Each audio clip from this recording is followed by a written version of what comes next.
Tienes palabras de vida eterna. ¿Dónde más iré, Dios? ¿Dónde más iré? Tienes palabras de vida eterna.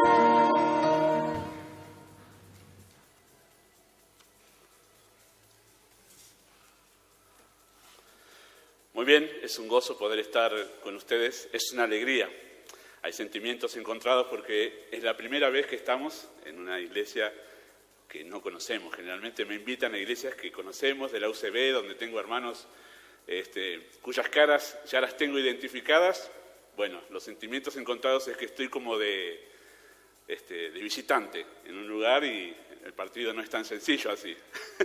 Pero muchas gracias, Sergio. Yo lo sigo a Sergio, no tan fielmente en canal de YouTube, pero he escuchado varias de las enseñanzas, también a Isaías, que sé que enseña también aquí, y soy muy bendecido de verdad cada vez que escucho la enseñanza. Mientras el tiempo me dé, tengo un grupo de pastores que sigo, así que sé la enseñanza que se da en este lugar y que es fiel a las Escrituras. Así que es un gozo estar con ustedes. Son todas caras nuevas para mí.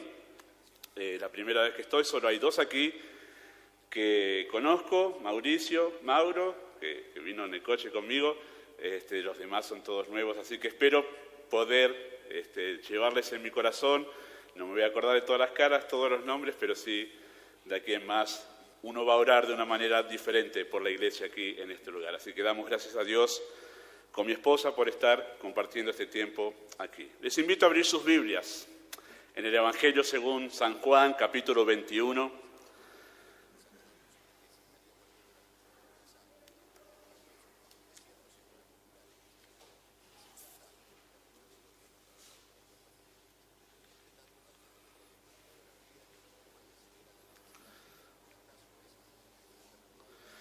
Vamos a estar concentrados en esta tarde con la ayuda del Señor en los versículos 15 al 19, pero vamos a leer el capítulo desde el versículo 1 para poder tener presente el contexto. Si bien es un texto de los más conocidos en la Escritura, pero vale bien tener presente el contexto. Dice así Juan capítulo 21 en sus Biblias, versículo 1 en adelante de esta manera. Dice: después de esto, Jesús se manifestó otra vez a sus discípulos junto al mar de Tiberias, y se manifestó de esta manera. Estaban juntos Simón, Pedro, Tomás, llamado Dídimo, Natanael, el de Caná de Galilea, los hijos de Zebedeo y otros dos de sus discípulos. Simón Pedro les dijo: voy a pescar. Ellos le dijeron: vamos nosotros también contigo. Fueron y entraron en una barca, y aquella noche no pescaron nada. Cuando ya iba amaneciendo, se presentó Jesús en la playa, mas los discípulos no sabían que era Jesús.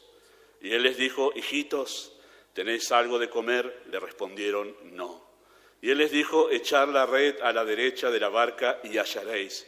Entonces la echaron, y ya no la podían sacar por la gran cantidad de peces. Entonces aquel discípulo a quien Jesús amaba dijo a Pedro: es el Señor.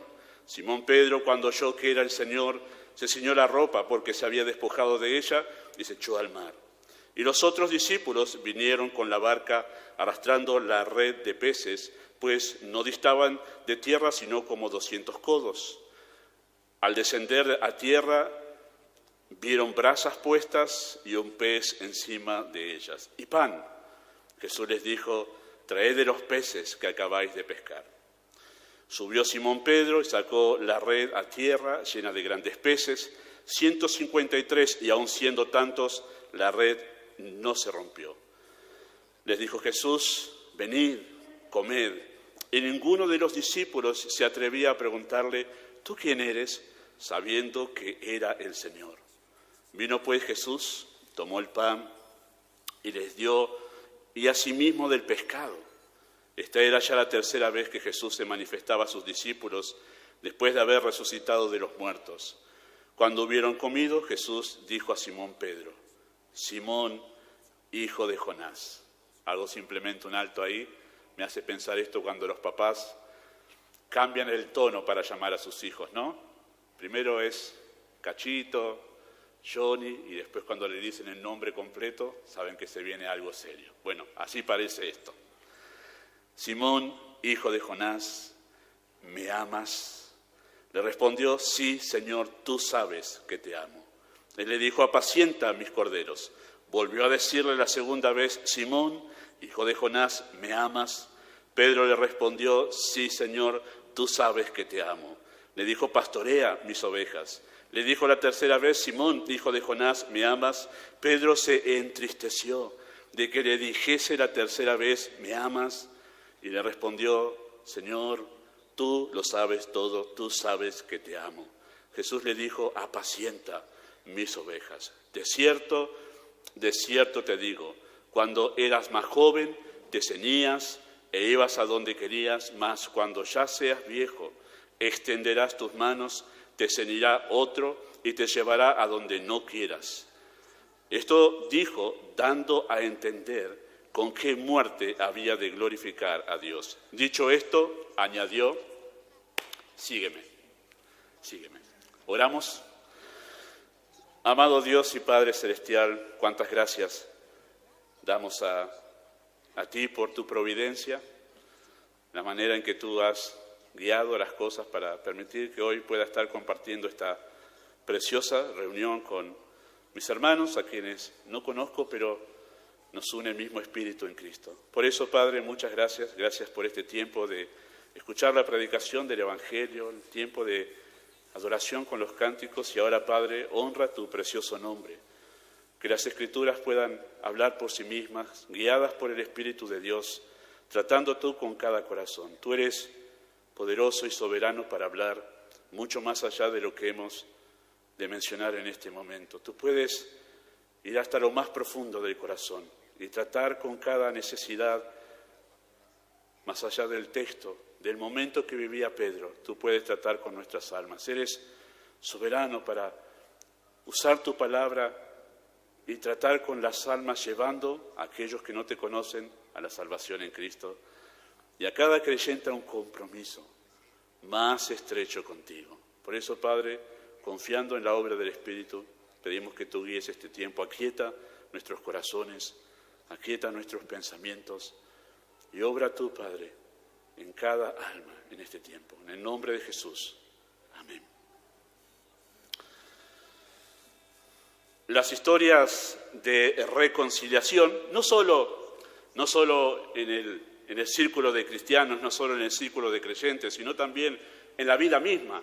Las historias de reconciliación siempre son significativas y emotivas, en casi todos los casos. En no pocos casos son muy emotivas y conmovedoras.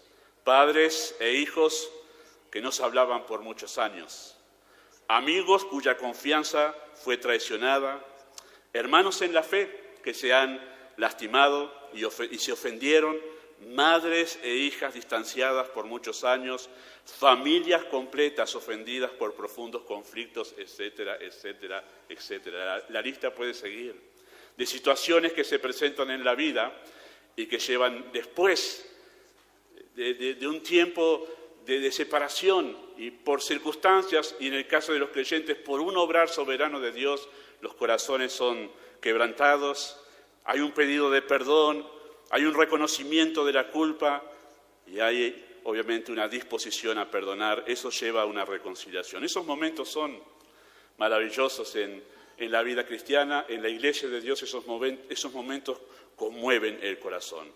Son historias donde se mezclan la alegría y el llanto, porque hay heridas que se sanan, relaciones que se restauran y vínculos afectivos que se vuelven más fuertes. No son pocos los casos donde en verdad después de una reconciliación la relación entre esas personas, padres e hijos, madres e hijas, esposos que estaban separados, hermanos en la fe, el vínculo se hace mucho más estrecho de lo que era antes, por todo lo que significa la reconciliación.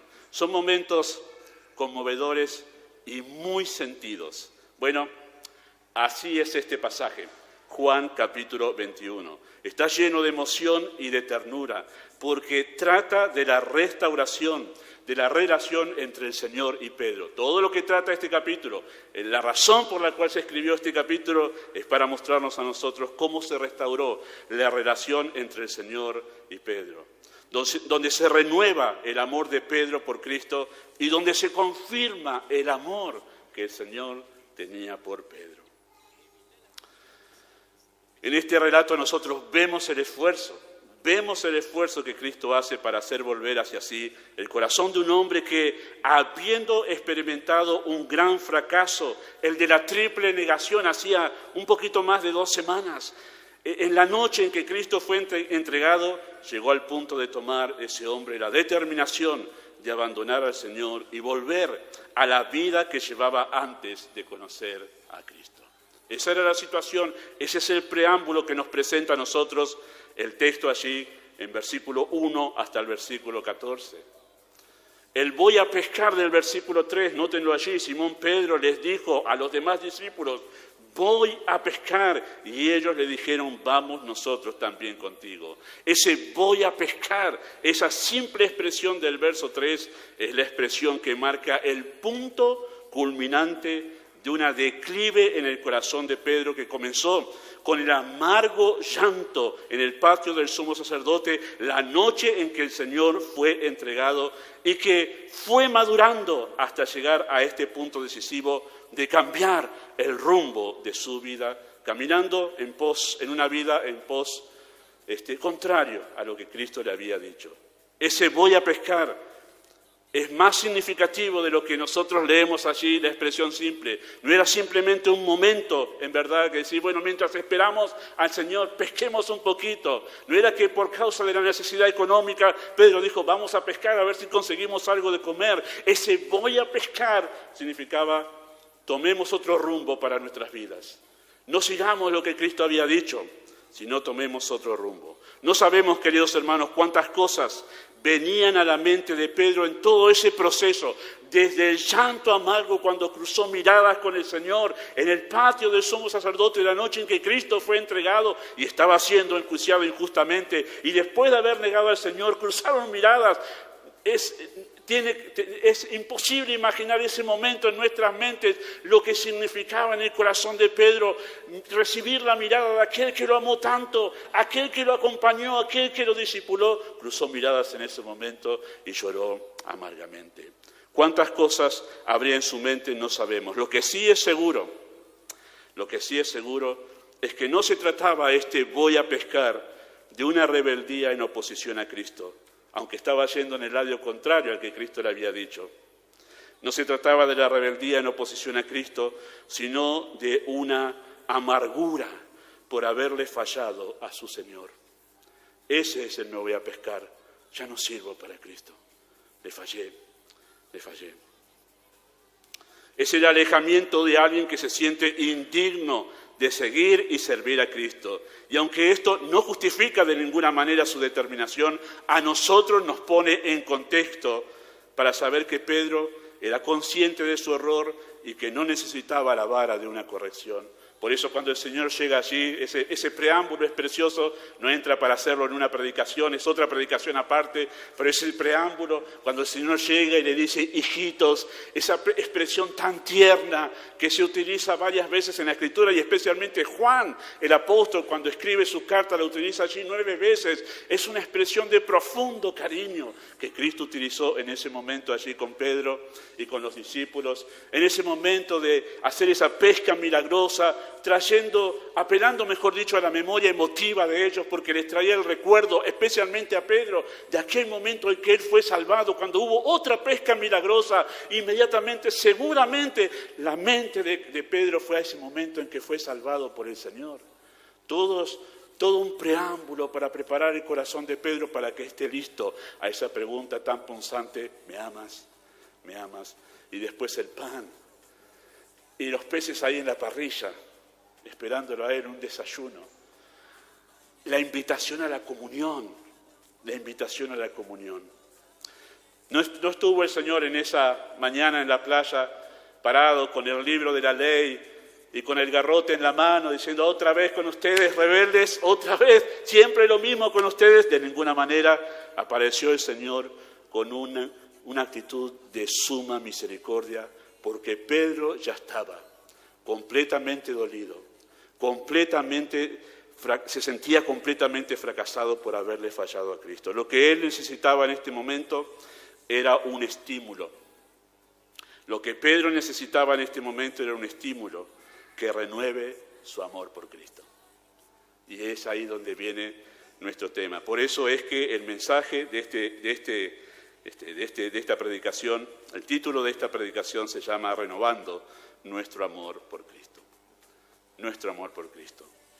El momento clímax de todo este relato, el momento crucial del relato se encuentra en los versículos 15 al 19, que fue lo que señalé hace un momento, y es donde podemos ver nosotros 3 verdades que son un buen estímulo para renovar nuestro amor por el Señor.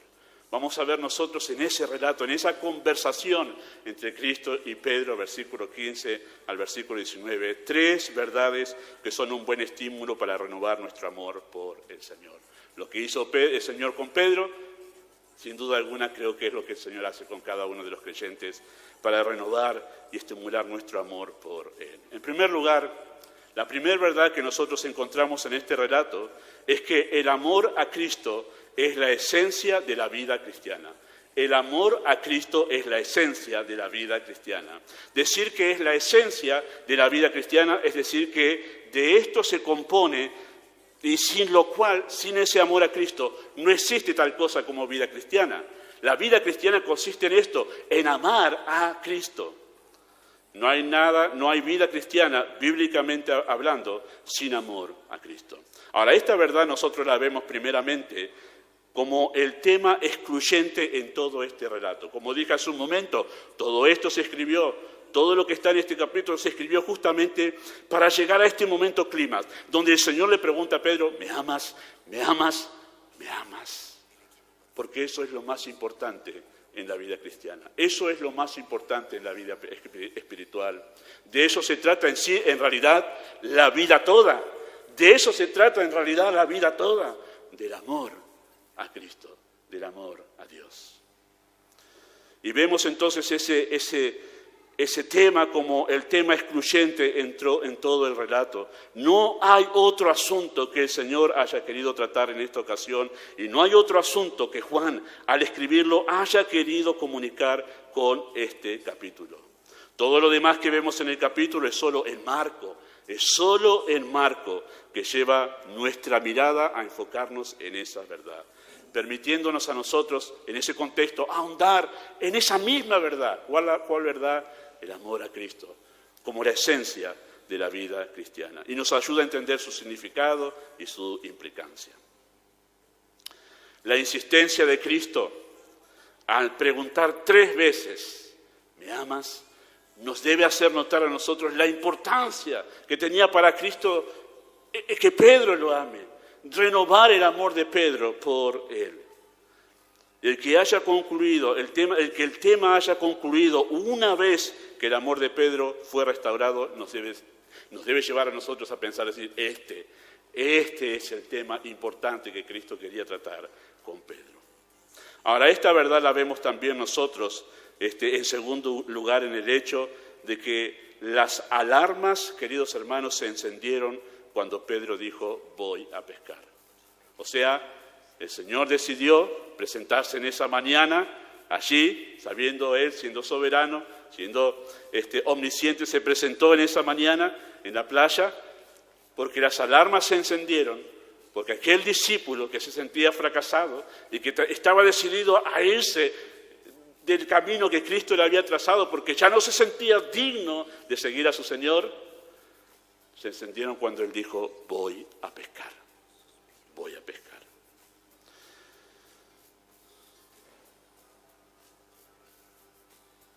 Pedro no dijo, como dijo David en su desánimo, al fin seré muerto algún día por la mano de Saúl.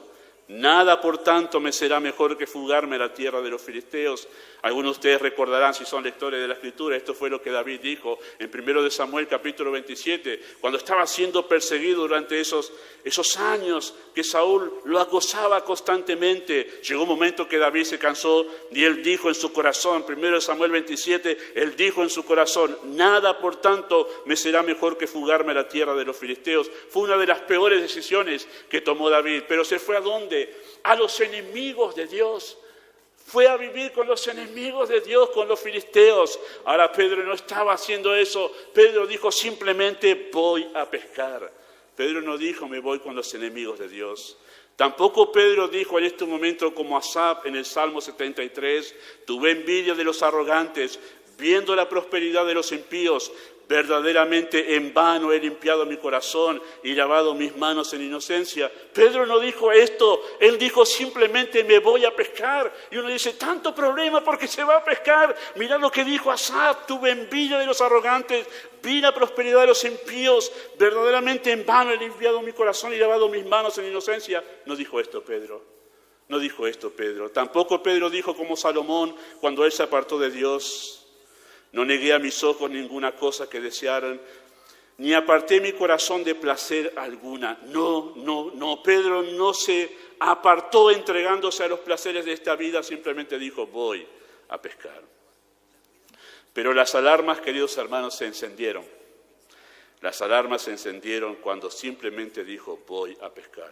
Uno podría pensar que tiene de malo ir a pescar. Bueno, la pesca como recreación o como fuente de trabajo no tiene nada de malo por las dudas. No quiero que salga de este mensaje diciendo, no vamos a pescar. No, de ninguna manera. La pesca como recreación o como fuente de trabajo no tiene nada de malo. Es más, es algo bueno, es un trabajo. Pero cuando algo, queridos hermanos, que en sí mismo no es malo, pone en riesgo nuestro amor por Cristo, se vuelve algo peligroso para nuestras almas. Incluso aunque sea algo bueno, si pone en riesgo nuestro amor hacia Cristo, eso se vuelve algo malo, como sucedió aquí en cuanto a la pesca. No más insignificante que nos haga claudicar de nuestro amor al Señor, debe despertar las alarmas y ponernos en alerta, porque se trata justamente el amor a Cristo de la esencia del cristianismo. Nuestro cristianismo se pone en riesgo cuando lo más mínimo, incluso aunque sea bueno, pone en riesgo nuestro amor y nuestra devoción a Él.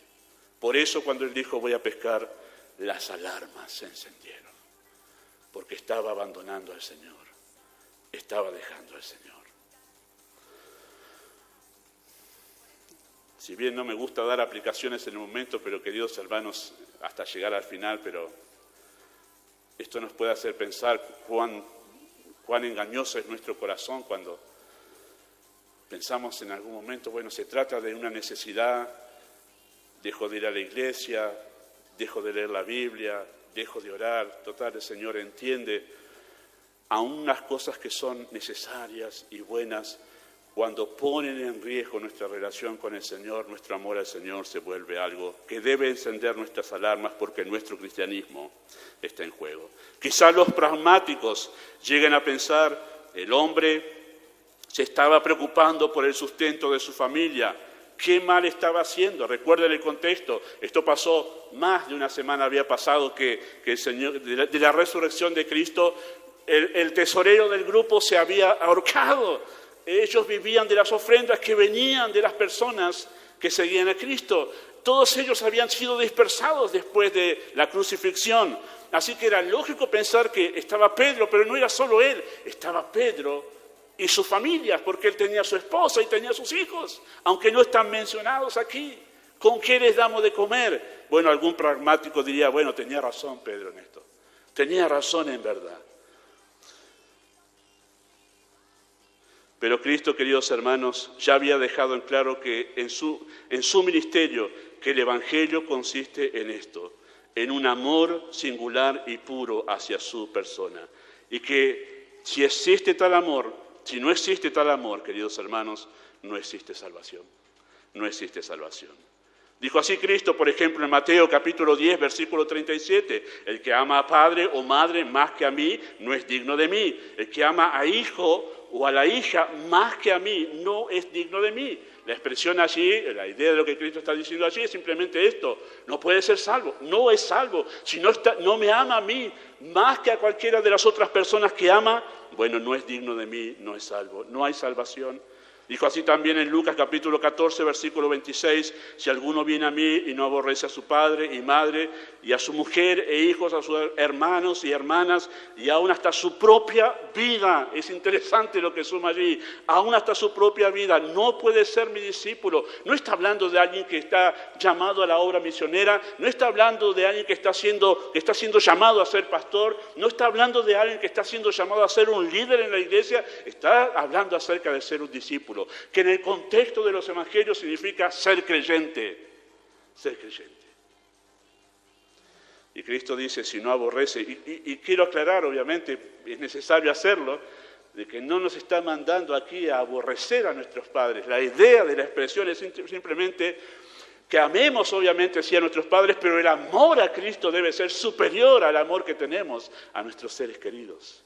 Y si no existe ese amor superior al que tenemos a nuestros seres queridos, Cristo dice, no es digno de mí, no puede ser mi discípulo. Cristo ya dejó en claro, queridos hermanos, durante su ministerio, que en esto consiste el Evangelio y en esto consiste la salvación.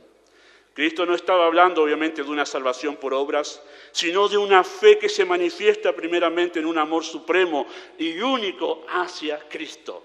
Hacia Cristo. Estamos muy acostumbrados, por lo menos del siglo pasado, venimos heredando esta manera de predicar el Evangelio, hablando de una fe absolutamente ficticia, una fe que simplemente es de palabras, y uno debe repetir una cierta frase o una cierta oración, y con eso ya uno es salvo. Dar asentimiento, decir, sí, creo en tal doctrina, creo en tal otra, pero cuando vamos a los evangelios, al Evangelio, a la doctrina que predicaba Cristo acerca de la salvación, vemos que él hablaba de un amor que debe ser superior al amor a las demás personas para poder decir, soy discípulo de Cristo. Ese amor a Cristo es la manifestación práctica de la fe que hay en el corazón. Tampoco Cristo estaba enseñando a aborrecer a la familia, sino que el amor a Cristo debe ser superior a los demás amores que nosotros tenemos en esta vida. Que la esencia, queridos hermanos, del cristianismo es el amor a Cristo, queda demostrado en este Evangelio, que como en ningún otro, la mitad de este libro está dedicado a la relación íntima de Cristo con los suyos. No es raro, no es casual que este capítulo o este relato aparezca en el Evangelio de Juan, porque todo el Evangelio de Juan, que es diferente a todos los demás evangelios, a Marcos, a Lucas, a Mateo, el Evangelio de Juan se dedica a hablar de esa relación que Cristo cultivó con sus discípulos. Hasta el capítulo 12 es el ministerio público de Cristo, pero todo lo demás de este Evangelio, capítulo 3 en adelante, se dedica a mostrarnos lo que significa la verdadera relación con Cristo, la relación que un salvado tiene con Cristo, y como en ningún otro Evangelio hace resaltar Juan aquí que se trata de amor a Cristo. Bueno, no solo aquí, quienes están acostumbrados a leer las cartas de Juan van a ver que el amor sobresale por sobre otros temas que él toca en sus escritos. Así que, queridos hermanos, quizá al escuchar esto entres en una desesperación pensando, mi amor no es tan grande. Pero si te lleva a una reflexión sobre tu salvación o el estado de tu vida espiritual, está bien. Pero no quiero de ninguna manera que entres en una desesperación destructiva y digas, no, mi amor no es tan grande. Tampoco quiero de ninguna manera que los que son salvados aquí empiecen a pensar y dudar. Bueno, no llega a eso, de ninguna manera. Y por eso, para hacer un necesario equilibrio, el relato nos presenta una segunda verdad. Una segunda verdad. El amor a Cristo es la esencia del cristianismo. Pero en segundo lugar, queridos hermanos, la segunda verdad que nos presenta este relato es que nuestro amor al Señor nunca será perfecto, pero sí puede y debe ser sincero y puro. Sincero y puro. Con esas tres preguntas que encontramos allí en el texto, el Señor tenía la intención de que Pedro alcanzara conciencia de su propia debilidad y de cuán necesitado estaba él, justamente debido a esa debilidad, de permanecer siguiendo a Cristo y no abandonarlo. La idea de esas tres preguntas es hacer recapacitar a Pedro de su debilidad y de la necesidad que tenía justamente de estar junto al Señor y no abandonarlo. Porque uno podría decir, qué cruel, ¿no? El Señor Pedro ya estaba hundido, no había más fondo donde caer, él se sentía fracasado, no quería seguir, estaba avergonzado. El mismo Señor lo vio esa noche, ¡qué vergüenza! ¡Cuánto dolor en el corazón! Y encima viene ahora y le mete el dedo en la llaga y le dice, ¿me amas? Cuando ya sabíamos todo lo que había pasado, frente a los demás discípulos. Bueno, la intención de Cristo obviamente no es añadir más sufrimiento al corazón de un hombre que ya tenía suficiente sufrimiento por haber justamente defraudado a quien amaba. Sino justamente es esta la intención de Cristo, que Él entienda justamente que necesitaba seguir al Señor. Por eso en las 3 preguntas que el Señor le hace hay detalles que nos ayudan a comprender esta verdad. ¿Cuál verdad? Nuestro amor al Señor nunca será perfecto, pero sí puede y debe ser sincero y puro. ¿Me amas? Más que a esto de la primera pregunta en el versículo 15, Simón, hijo de Jonás, ¿me amas más que estos? Ahora, yo sé que hay por lo menos 2 posturas diferentes en cuanto a qué se refería Cristo con estos, ¿sí? Y no me voy a pelear si alguien tiene la otra postura de la que voy a comentar ahora, de ninguna manera, está muy bien también. Algunos dicen que se refería a su trabajo de la pesca. Pedro, ¿me amas? O sea, ¿me amas más de lo que amas a este trabajo de la pesca? Eso es una de las explicaciones que se le da a qué se refería Cristo con esto. Yo me inclino más por la idea de que se refería a los demás discípulos. Y la pregunta sería así, ¿me amas más de lo que los demás discípulos me aman a mí? ¿Tu amor es más grande del que el que ellos tienen por mí? Me inclino por esa idea. Y la razón por la cual hay 2 ideas en cuanto a esto es sencillamente porque la palabra estos puede referirse a cosas o puede referirse a personas. Y como no se hace la especificación allí, empiezan las diferentes posiciones y pensamientos en cuanto a qué se refería. Dicho de paso, cualquiera de las 2 cosas, la idea siempre nos va a llevar a lo mismo. El hecho de que se trata del amor al Señor. Pero me inclino más porque se refería al amor de los discípulos. ¿Me amas más de lo que los demás discípulos me aman a mí? Porque esto concuerda, permítanme decirlo, concuerda más con la situación particular de Pedro. Les invito a ustedes que tienen sus Biblias ahí, a ir a Marcos capítulo 14, versículo 27. Marcos capítulo 14, versículo 27 en sus Biblias.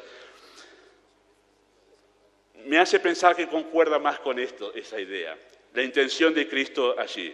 Marcos capítulo 14, versículo 27, dice así de esta manera. Entonces Jesús les dijo, todos os escandalizaréis de mí esta noche, porque escrito está, heriré al pastor y las ovejas serán dispersadas.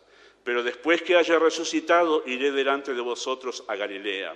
Entonces Pedro le dijo, aunque todos se escandalicen, yo no.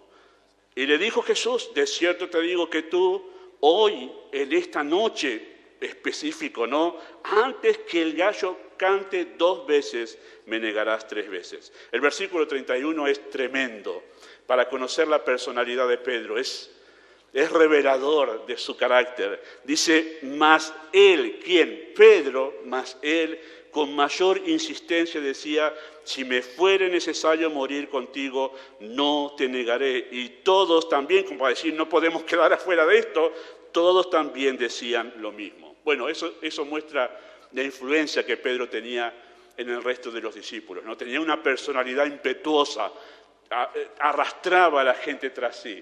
Y los demás, ante ver tanta muestra de devoción a su Señor, dijeron, no nos podemos quedar acá atrás. Nosotros también, Señor, estamos dispuestos a morir.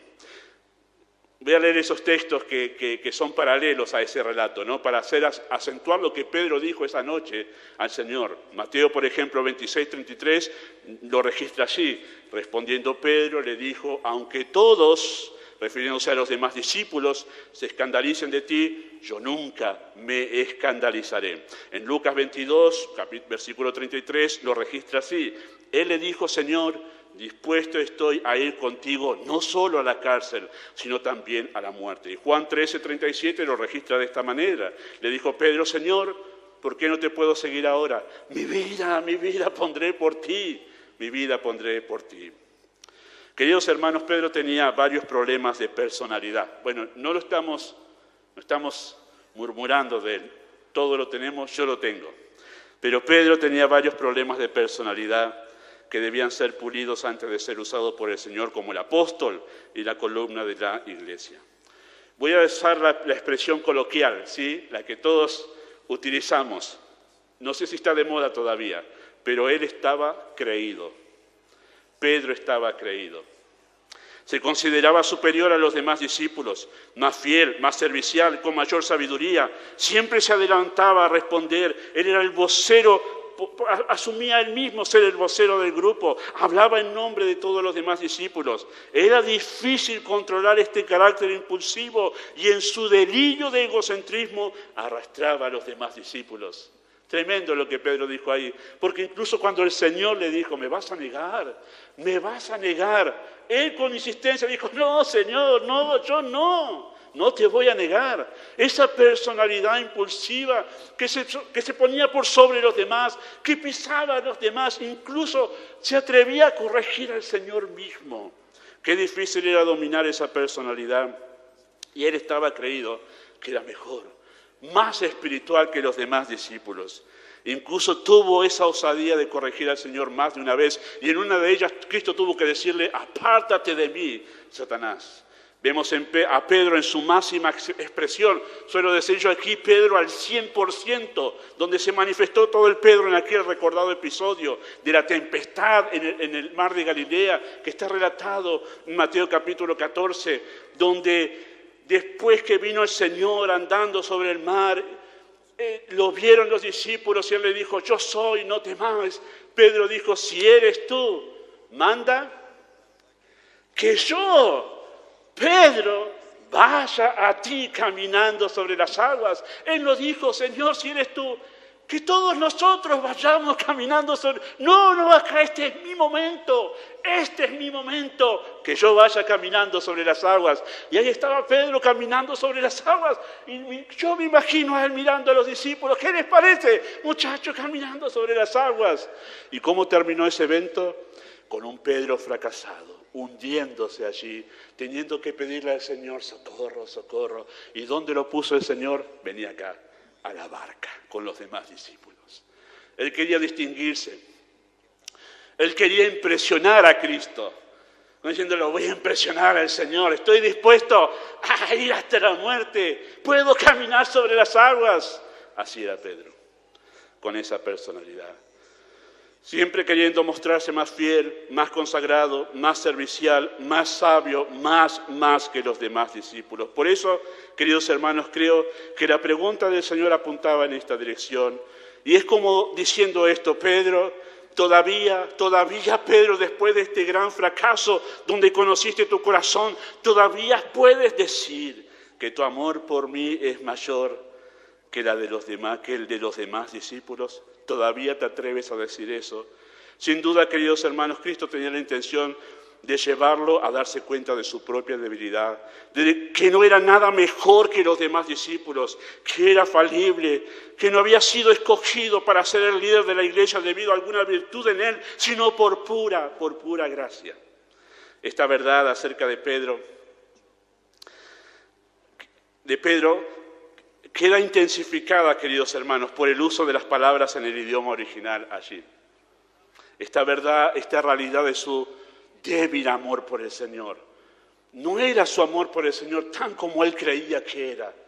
Y queda identificada allí por el uso de las palabras en el idioma original, porque los que han escuchado más de una vez una predicación sobre este texto saben en verdad que en castellano no se puede apreciar lo que se dice en el idioma original, porque el Señor le dice, me amas, utilizando una palabra en griego que es ágape, que se refiere a ese amor sacrificial, el amor divino, el amor de Cristo dispuesto a darse todo por los demás, y que Pedro no le responde con la misma palabra.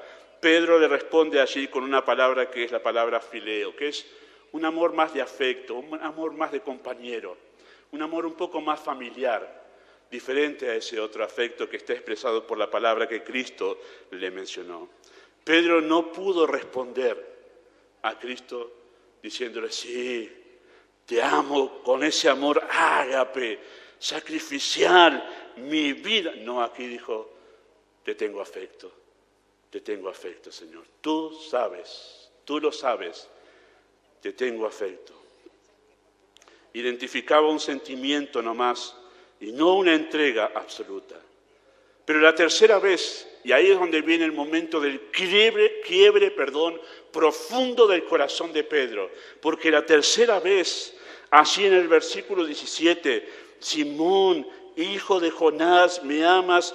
Pedro se entristeció de que le dijese la tercera vez, me ama. ¿Por qué se entristeció? Porque esa tercera vez Cristo cambió la palabra y no usó ágape, sino fileo, la misma palabra que Pedro. Y se entristeció porque fue como esa mirada que cruzó con él en el patio del sumo sacerdote. Esto fue lo mismo, pero en los oídos y en el oído espiritual. ¿Me tienes afecto, Pedro? Por lo menos me tienes afecto. Y se entristeció por una cosa, porque él no podía asegurar ni siquiera que le tenía ese afecto. ¿Por qué? Porque él le dijo, Señor, tú lo sabes todo. Tú sabes en verdad si eso es así. Ni me conozco ya, Señor. Ni siquiera me conozco a mí. No me atrevo a asegurar. Tú lo sabes. Pero tú sabes mejor. Yo puedo decirte que tengo ese afecto. Pero si es verdad o no, tú lo sabes. Ya no es ese Pedro impulsivo. Ese Pedro que saltaba entre los demás y dijeron, acá está el superhéroe, el mártir, el fiel, el sabio. No, ahora vemos un Pedro que se conoce a sí mismo. Ahora Pedro no solo era consciente de su propia debilidad, queridos hermanos, sino que también era consciente de que el Señor mismo lo sabía. Pedro era consciente de que el Señor sabía de que Él no lo amaba con un profundo amor como antes lo había dicho. Oh Señor, a ti no te puedo impresionar, sería la idea, con palabras rimbombantes. No te puedo impresionar con juramentos superlativos de inigualable entrega. No, tú lo sabes todo. Tú sabes de mi pobre amor por ti. Oh Señor, mi amor es tan débil. Tú lo sabes. Nosotros podemos impresionarnos los unos a los otros, ¿no? Porque el otro no conoce lo que hay en nuestro corazón. Podemos nosotros en público crear una imagen de profunda consagración al Señor, pero al que no podemos impresionar es a Cristo, el que lo sabe todo, el que tiene ojos como llama de fuego, que puede escudriñar hasta lo más profundo del corazón. A Él no lo podemos impresionar. Él sabe la medida de nuestro amor. Pedro ahora tiene una mayor conciencia de lo engañoso y perverso que era su propio corazón. Uno puede decir, no, pero pastor, usted está diciendo, este hombre estuvo con Cristo 3 años. Este hombre vio con sus propios ojos, como después lo va a decir en la segunda carta que escribe él, Pedro, como también lo dijo Juan en su primera carta, nosotros vimos con nuestros ojos al verbo de vida, nuestras manos lo palparon. Y uno dice, ¿qué habrá sido? ¿Qué vida consagrada tendríamos si hubiésemos experimentado lo mismo que esos hombres?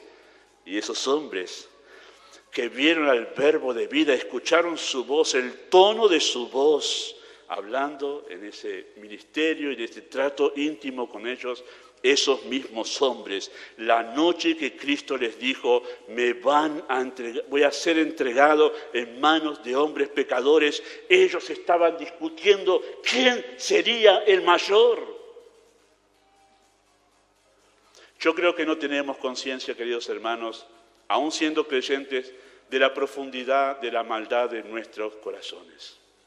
Y en la medida que crecemos en el conocimiento de Cristo y de nuestra relación con Él, vamos adquiriendo mayor conocimiento de lo malvado que somos. Y Pedro llegó a ese punto aquí, al punto de conocerse a él mismo, conocer al verdadero Pedro. Esta es la realidad a la que todo creyente debe llegar, o todo creyente genuino debe llegar. La comprensión de su estado pecaminoso y de cuán frágil, pequeño, y débil es el amor que podemos tener al Señor. Y usted estará escuchando esto y está diciendo, pero pastor, esto está casi como en contra de lo que dijo en el primer punto. La esencia del cristianismo es el amor a Cristo. Queridos hermanos, esta es una de las diferencias entre un creyente genuino y uno que es meramente religioso. El religioso se jacta de su fidelidad y tiene una idea de entrega y de amor al Señor sobredimensionada en comparación a la de las demás personas. Es aquel fariseo de Lucas capítulo 18 que entró al templo, se puso en pie, dijo, gracias, no soy como los demás. Y además, todo lo que hago por ti, Señor. Pero el creyente genuino va tomando conciencia en tanto crece en su relación con Cristo, que su amor no es todo lo que debería ser y que es mucho más pequeño de lo que pensaba en comparación con el amor que Cristo demostró por él en la cruz. Pienso mientras leo los relatos históricos en las Escrituras, trato de meterme ahí, trato de entrar en ese momento. No es tan sencillo, pero pienso en todo lo que podía haber pasado por la mente de Pedro en esos días, en esas semanas angustiantes, donde él estaba amargado porque le había fallado al Señor. Pienso en las cosas que él estaba recordando, las enseñanzas de Cristo. Tenía asiento en primera fila cuando Cristo dijo, el que no toma su cruz y viene en pos de mí, no es digno de mí.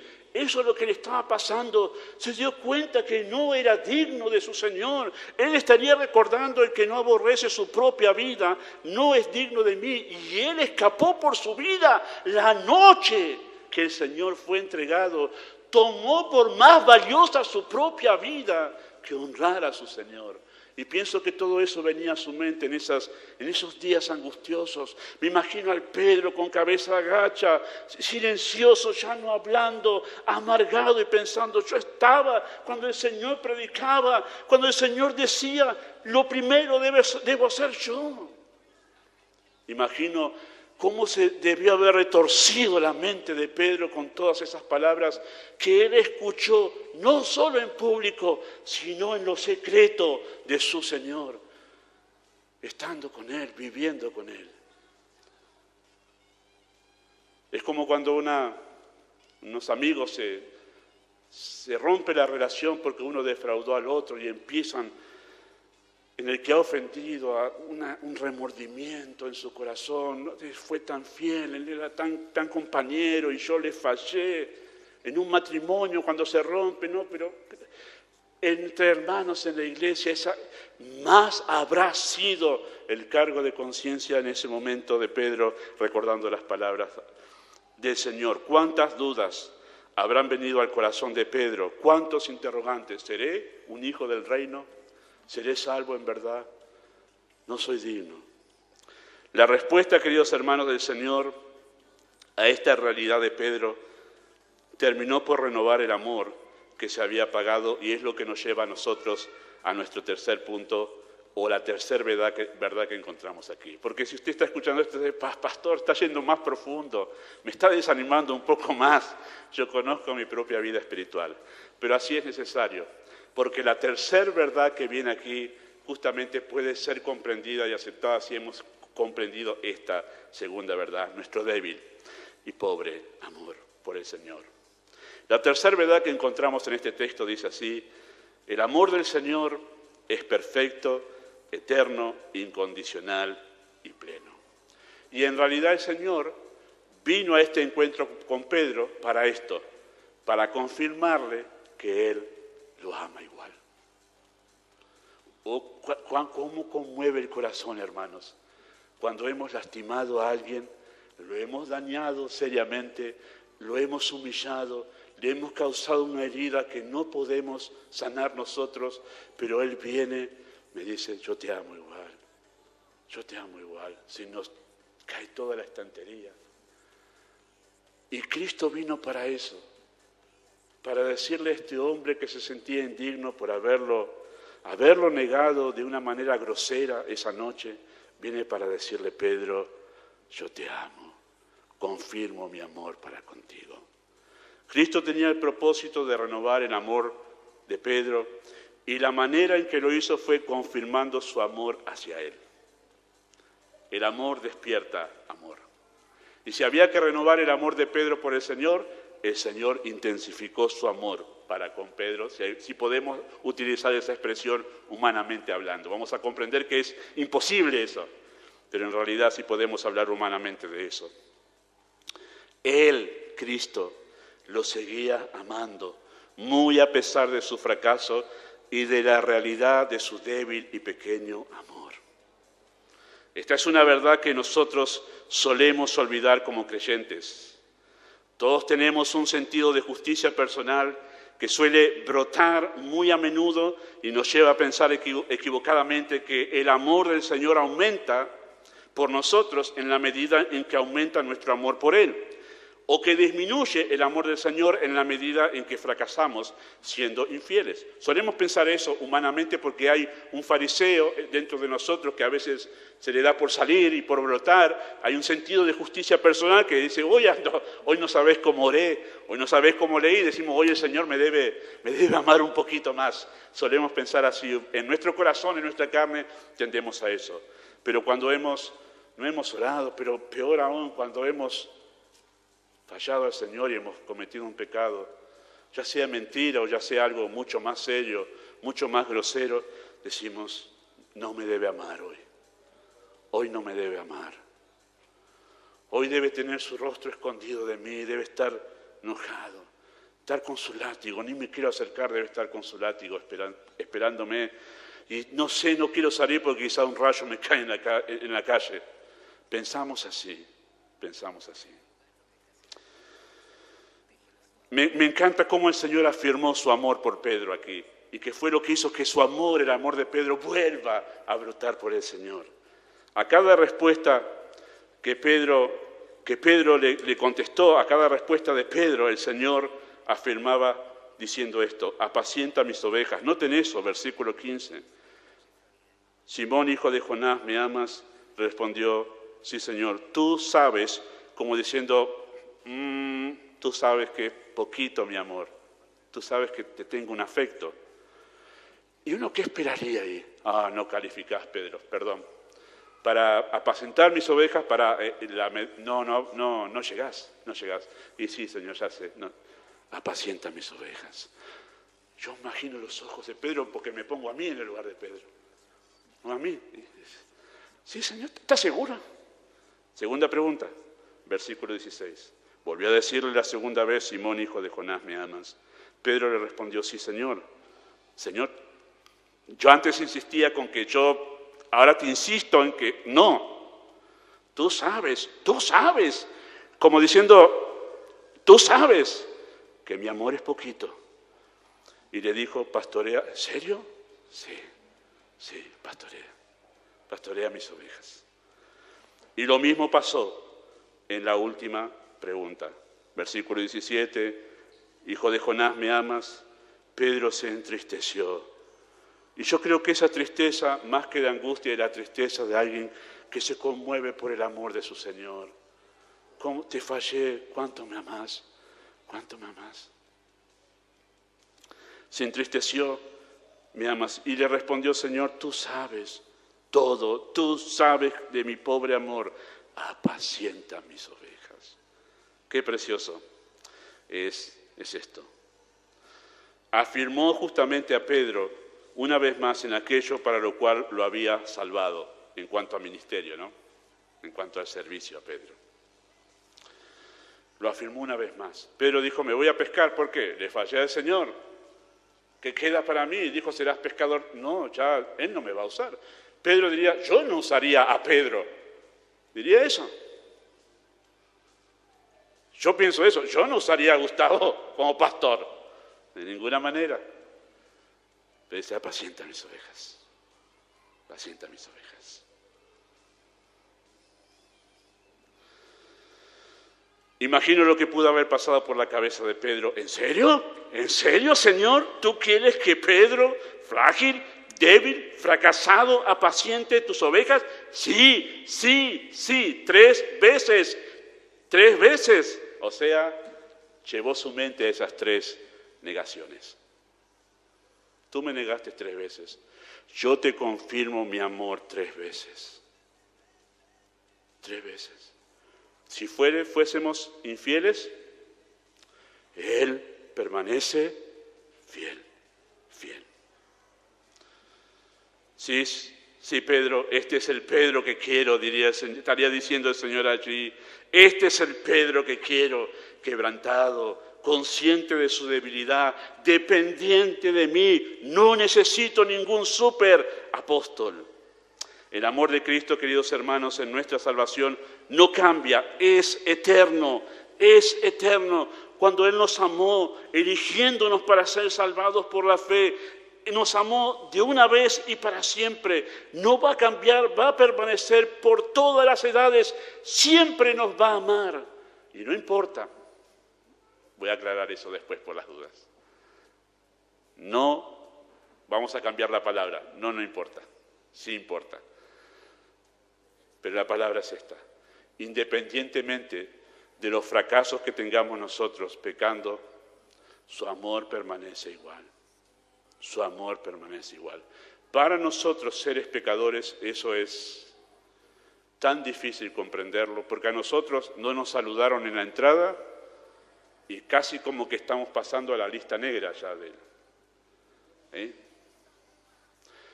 Pero el Señor permanece amándonos igual que el día en que nos escogió en la eternidad para que fuésemos salvados por la fe. El amor de Cristo en nuestra salvación es incondicional, no se basa en nuestra fidelidad. Él permanece fiel en su amor aunque nosotros seamos infieles. El amor del Cristo en nuestra salvación es pleno. Nos ha amado de forma completa con todo el amor con que nos ha podido amar, si eso podríamos expresarlo así. Por eso es que su amor no crece. Y no crece no porque no pueda crecer, sino porque ya nos ha amado con todo el amor con que Él puede amarnos. Con un amor perfecto, completo, pleno. Los creyentes solemos pensar, en la medida que crezco, crece el amor de Dios. Hoy me amará un poco más. No, Él ya nos amó completamente, incluso antes de que nosotros existiésemos. Y ese amor es el que le está confirmando el Señor a Pedro aquí. Yo te amo igual. Yo te amo igual. No debería sorprenderle a Pedro, queridos hermanos, que el Señor confirme su amor para con él. Si lo amó cuando era su enemigo, ¿cuánto más ahora que es su hijo? Pienso en los papás. Nosotros no tenemos hijos, pero pienso en los papás aquí, ¿no? Aman a sus hijos. Los veo a los papás nuevos con los chiquititos, los ojos de los padres llenos de amor, de ternura. Incluso los hijos se mandan las suyas, pero el amor de los padres sigue igual, no cambia. Siguen siendo sus hijos, sí los disciplinan, sí les llaman la atención, pero los siguen amando. Queridos hermanos, ¿cómo puede ser que el amor de Dios para con nosotros mengue, se apague? Si nos amó cuando éramos pecadores, cuando éramos sus enemigos, nos amó. ¿Cuánto más no deberíamos tener seguridad de que ahora siendo sus hijos, Él sigue amándonos igual, amándonos igual? Pablo habla de este inquebrantable amor de Cristo cuando escribe su carta a los Romanos en capítulo 8, versículo 35 al 39, diciendo de esta manera, texto conocido, si los hay sé que están enseñando esto, Romanos, el texto dice así: ¿qué nos separará del amor de Cristo? ¿Tribulación o angustia, persecución o hambre, desnudez o peligro o espada? Como está escrito, por causa de ti somos muertos todo el tiempo. Somos contados como ovejas de matadero. Antes, en todas estas cosas somos más que vencedores. En todas estas cosas que se interponen para separarnos del amor de Cristo, no somos vencedores, permanecemos amarrados al amor de Cristo, por lo cual Como ninguna de estas cosas puede separarnos del amor de Cristo, por lo cual estoy seguro de que ni la muerte, ni la vida, ni ángeles, ni principados, ni potestades, ni lo presente, ni lo porvenir, ni lo alto, ni lo profundo, ni ninguna otra cosa creada podrá separarnos del amor de Dios que es en Cristo Jesús, Señor nuestro. Ni tu fracaso, Pedro, ni esa triple negación va a hacer que yo te deje de amar. Ni siquiera esa triple negación va a hacer que yo te deje de amar. Cristo estaba confirmando el amor para con Pedro, su amor para con Pedro, para que el amor de Pedro despierte una vez más hacia su Señor, hacia su Señor. Nada puede hacer que Él deje de amarnos. Nada puede hacer que Él deje de amarnos. Ahora quizá esta verdad puede llevarnos a pensar que existe el peligro de inclinarnos al libertinaje. Alguno está pensando que ese pastor no diga eso. Alguien está escuchando aquí y puede decir, bueno, si Él me va a amar siempre y no va a cambiar y su amor es pleno y su amor es eterno, independientemente de mis fracasos y de mis pecados, bueno, entonces comamos y bebamos, hagamos todo lo que queramos. Podemos pensar, quizá, equivocadamente, ¿no? que eso nos va a llevar a nosotros y nos va a estimular a pecar contra el Señor sin límite alguno, porque total, Él me ama igual. Bueno, hay un tipo de evangelio que tiende a eso, pero es un evangelio equivocado, ¿no? Antibíblico, no bíblico. Bueno, quiero decirles que no es posible que eso pase si uno es un creyente verdadero. No es posible que pase eso, que cuando el Señor viene a confirmar su amor para con nosotros, si uno es un creyente verdadero, no es posible que ese amor nos estimule a pecar más, sino todo lo contrario. Nos lleva a que el amor hacia Cristo crezca aún más. Nuestra pasión por Él, nuestra devoción por Él, la santidad hacia Él crezca aún más. ¿Por qué? Porque esa es la manera en que trata el Señor con los suyos siempre. Esa es la ecuación que se da en la obra de salvación. En la obra de salvación se da esa ecuación. Él nos amó primero. ¿Cuál es la consecuencia de eso? Nosotros le amamos. Nosotros le amamos.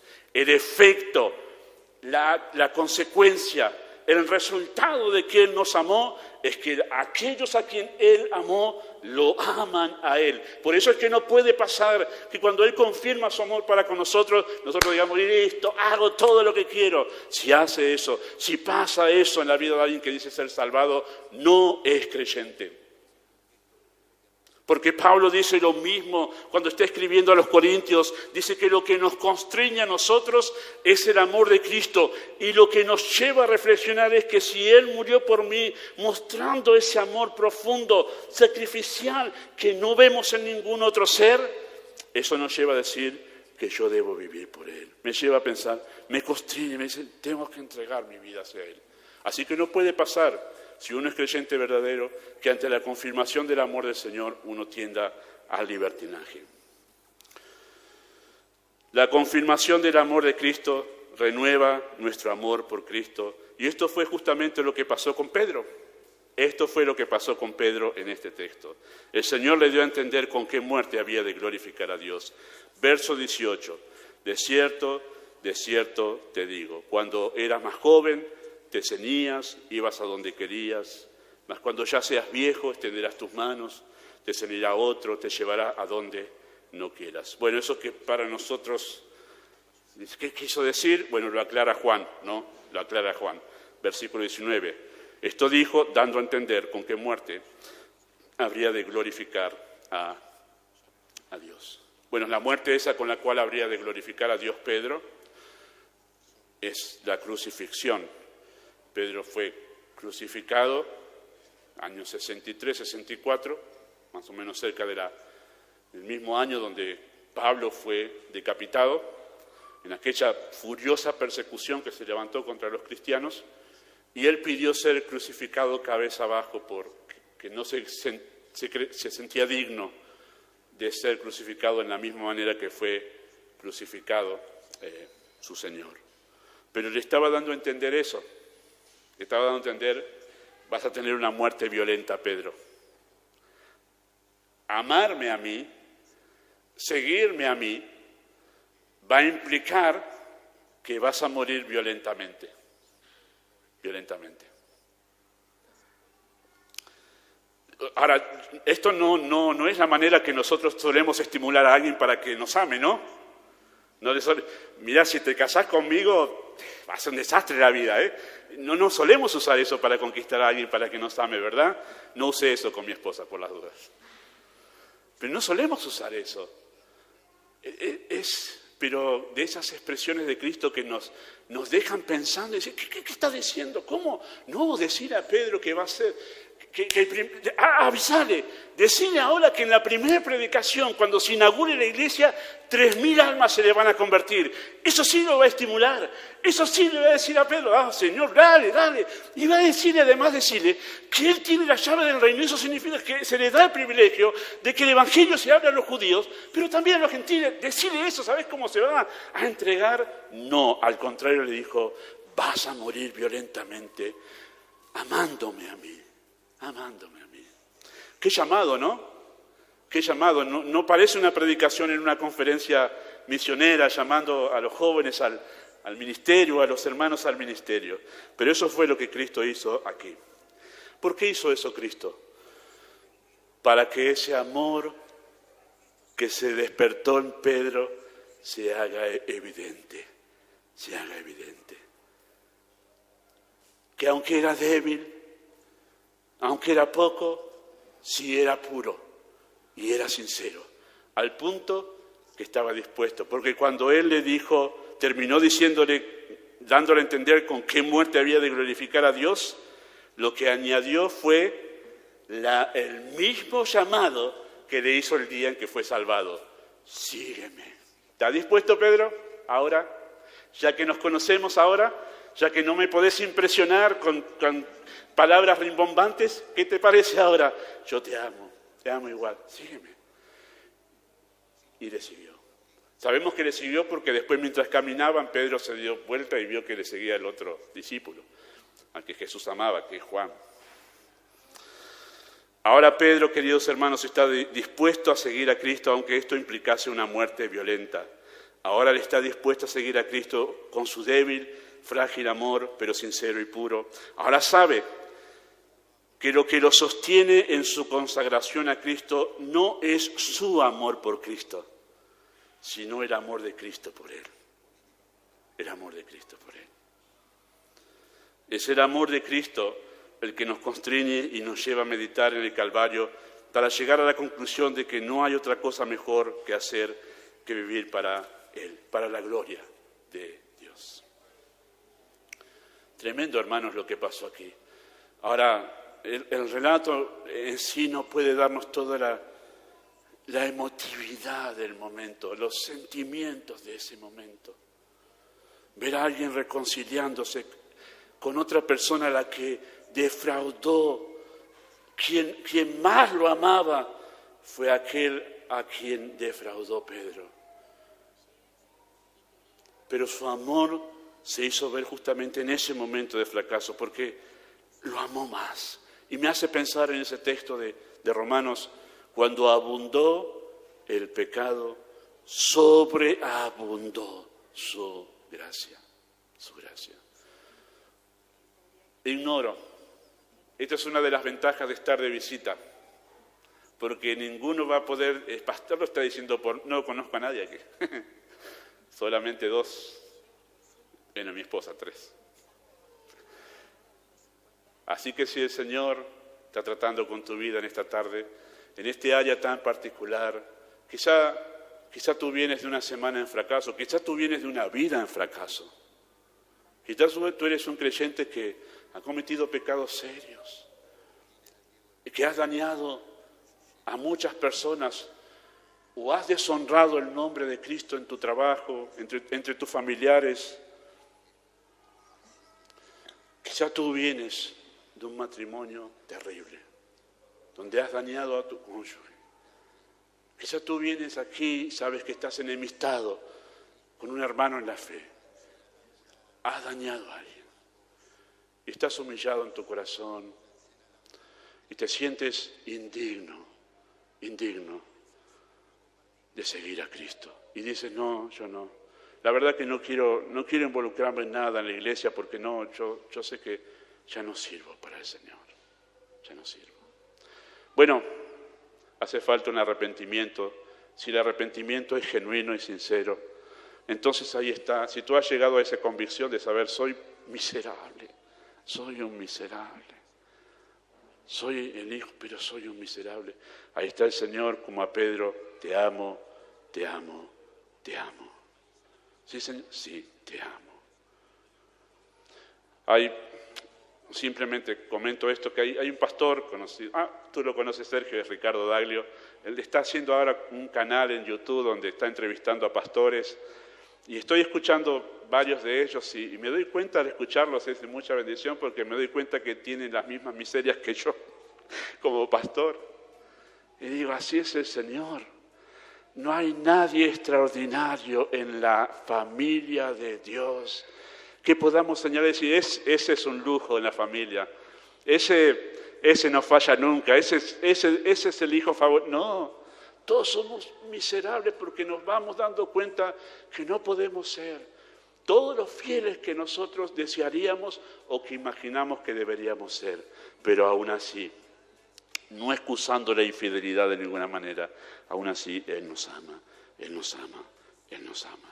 Ojalá que no sea, queridos hermanos, que no sea la pasión por servir, que no sea algún puesto en la iglesia, que no sea algún ministerio lo que nos estimule a amar al Señor, sino el amor del Señor demostrado en el Calvario, sea aquello que estimula nuestro amor por Cristo, nuestro amor por Cristo. Señor, obre en cada corazón, Él sabe cómo usarlo. Vamos a orar. Amado Dios, tú sabes de las limitaciones de tu siervo para compartir la verdad. Tú eres consciente de eso. Yo más todavía, Señor, de mis limitaciones, a ti no te son ocultas y a mis hermanos sin duda alguna tampoco. Pero tú puedes obrar, Señor. Tú puedes tomar 5 panes, 2 peces y multiplicarlos. Y hoy puedes usar este rústico sermón para hablar al corazón de tus hijos aquí. Así que oro que tú hables más allá de lo que hemos dicho en este momento, pidiendo tu bendición en el nombre de Jesús. Amén.